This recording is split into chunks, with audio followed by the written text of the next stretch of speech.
ಒಂದು ಆರೋಪ ಇದೆ, ಗಡಿ ಭಾಗದ ಶಾಲೆಗಳು ನಿರ್ಲಕ್ಷ್ಯಕ್ಕೆ ಒಳಗಾಗಿರ್ತವೆ ಅಂತ. ಮತ್ತೊಂದು ಉದಾಹರಣೆ ಸಿಗ್ತಾ ಇದೆ. ಬೆಳಗಾವಿ ಗಡಿ ಭಾಗದ ಶಾಲೆಗಳ ಸ್ಥಿತಿ ಅಯೋಮಯ ಆಗ್ಬಿಟ್ಟಿದೆ. ಗಡಿ ಭಾಗದ ಶಾಲೆಗಳಲ್ಲಿ ಇಲ್ಲ ಮೂಲಭೂತ ಸೌಕರ್ಯಗಳು. ಅಥಣಿ ತಾಲೂಕಿನ ಅಜೂರ ಗ್ರಾಮದ ಸರ್ಕಾರಿ ಶಾಲೆಯ ಪರಿಸ್ಥಿತಿ ಇದು. ಗಡಿ ಭಾಗದಲ್ಲಿ ಎಲ್ಲಾ ವಿಷಯದಲ್ಲೂ ಅಷ್ಟೇ, ಗ್ರಾಮಕ್ಕೆ ಮೂಲಭೂತ ಸೌಕರ್ಯ ಕೊಡೋದ್ರಿಂದ ಹಿಡಿದು ಶಾಲೆಗಳ ಪರಿಸ್ಥಿತಿ ಹಿಂಗೆ ಇರುತ್ತೆ. ಪದೇ ಪದೇ ಈ ಬಗ್ಗೆ ಸಂಬಂಧಪಟ್ಟವರ ಗಮನ ಸೆಳೆದ್ರೂ ಕೂಡ ಅದ್ಯಾಕೋ ನಿರ್ಲಕ್ಷ್ಯ ಹಾಗೆ ಮುಂದುವರಿಯುತ್ತೆ. 1ರಿಂದ 7ನೇ ತರಗತಿಯಲ್ಲಿ 156 ಜನ ಮಕ್ಕಳಿದ್ದಾರೆ. 6 ಕೊಠಡಿಗಳಲ್ಲಿ ಒಂದು ಅಡುಗೆ ಕೋಣೆ ಇದೆ, ಇನ್ನೊಂದು ಶಿಕ್ಷಕರ ಕೊಠಡಿ ಇದೆ. ಉಳಿದ 4 ಕೊಠಡಿಗಳಲ್ಲೇ 1ರಿಂದ 7ನೇ ತರಗತಿ ನಡೆಸುವಂತ ಕ್ಲಾಸಸ್ಗಳನ್ನ ಮಾಡುವಂತ ಪರಿಸ್ಥಿತಿ ಇದೆ.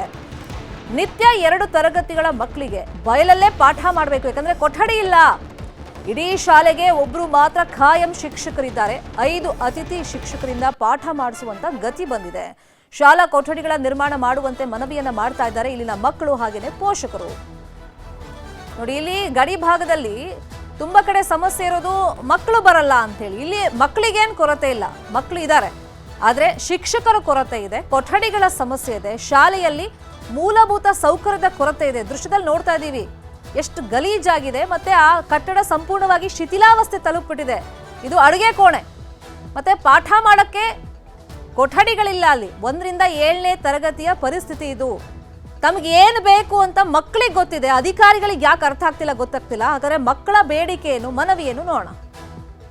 ನಮಗ್ರಿ ಚಲೋ ಅಂತದ ಅಡುಗೆ ಕೋಣೆ ಇಲ್ರಿ, ಕುಡ್ಲಕ್ಕೆ ಫಿಲ್ಟರ್ ನೀರು ಇಲ್ರಿ, ಅಂತ್ರಿ ಇದನ್ನೆಲ್ಲ ಮಾಡ್ಬೇಕಂದ್ರೆ ನಮಗ್ರಿ ಶಿಕ್ಷಕರು ಇಲ್ರಿ. ನಾವು ಹೆಂಗೆ ಕಲಿಬೇಕ್ರಿ? ಒಬ್ಬರು ಶಿಕ್ಷಕರು ಅದಾರ್ರಿ. ಎಷ್ಟು ಮಂದಿ ಹುಡುಗರು ಇದ್ರಿ? ಹುಡುಗರ 80 ಮಂದಿ. ಎಷ್ಟು ಮಂದಿ ಎಲ್ಲ ಹುಡುಗರು ಕೂಡ?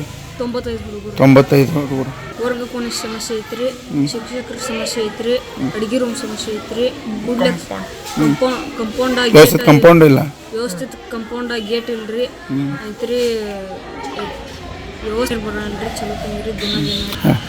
ಇದೆಲ್ಲ ಇದ್ರೂ ಪೈಲ ಶಿಕ್ಷಕರು ಇಲ್ರಿ. ಇಲ್ಲಿ ಶಿಕ್ಷಕರು ಎಷ್ಟು ಮಂದಿ ಅದ? ಎಷ್ಟಾಗ್ಯಾವ?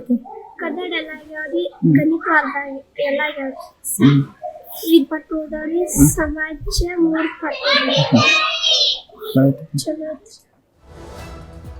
ಇದು ಅಥಣಿಯ ಅಜೂರ ಗ್ರಾಮ. ಮಕ್ಕಳು ಕೇಳ್ತಾ ಇದ್ದಾರೆ, ನಾವಂತೂ ಶಾಲೆಗೆ ಬರ್ತಾ ಇದ್ದೀವಿ, ಆದರೆ ಶಾಲೆಯಲ್ಲಿ ನಮಗೆ ಮೂಲಭೂತ ಸೌಕರ್ಯ ಬೇಕು ಅಂತ ಕೇಳ್ತಾ ಇದ್ದಾರೆ. ದಯವಿಟ್ಟು ಸಂಬಂಧಪಟ್ಟಂತ ಅಧಿಕಾರಿಗಳು ಹಾಗೇನೆ ಜನಪ್ರತಿನಿಧಿಗಳು ಇದ್ರ ಕಡೆ ಗಮನ ಕೊಡಬೇಕು. ನಾವು ಇದರ ಫಾಲೋ ಅಪ್ ಮಾಡ್ತೀವಿ.